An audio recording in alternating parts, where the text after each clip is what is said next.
অনেক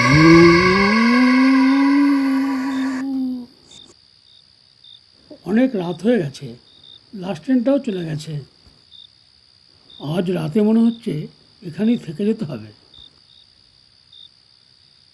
ওই যে সামনে একটা হোটেল বলেই মনে হচ্ছে, গিয়ে দেখা যাক কোনো রুম টুম পাওয়া যায় কিনা।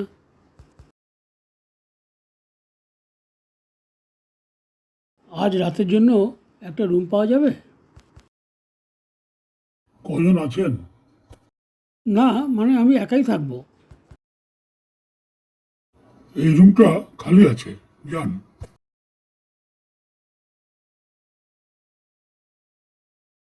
সারাদিন যা ধকল গেল, যাক শুয়ে পড়া যাক। ঘড়িতে ঢং ঢং করে রাত 2টো বাজলো।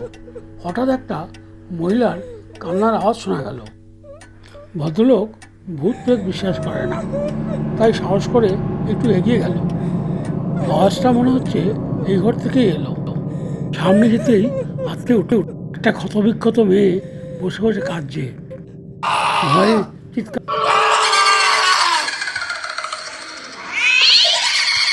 দৌড়িয়ে রিসেপশনে চলে এলো। কেয়ারটেকার চিৎকার শুনে বেরিয়ে এলো। জিজ্ঞেস করলো, কি হয়েছে, চিৎকার করছেন কেন?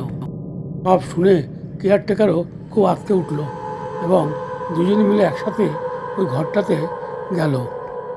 কিন্তু ঘরে গিয়ে কিছুই দেখতে পেল না। এখানে কিছুই দেখতে পেলাম না। আপনার কোনো ভুল হচ্ছে না তো? না না, একদম ভুল হচ্ছে না, আমি ঠিকই দেখেছি। কি ভয়ানক! তখন কেয়ারটেকারের মনে পড়ে গেল, উনি শুনেছিলেন যে অনেক বছর আগেকার কথা, এক ভদ্রমহিলা এই ঘরেই অস্বাভাবিক মৃত্যু হয়েছিল।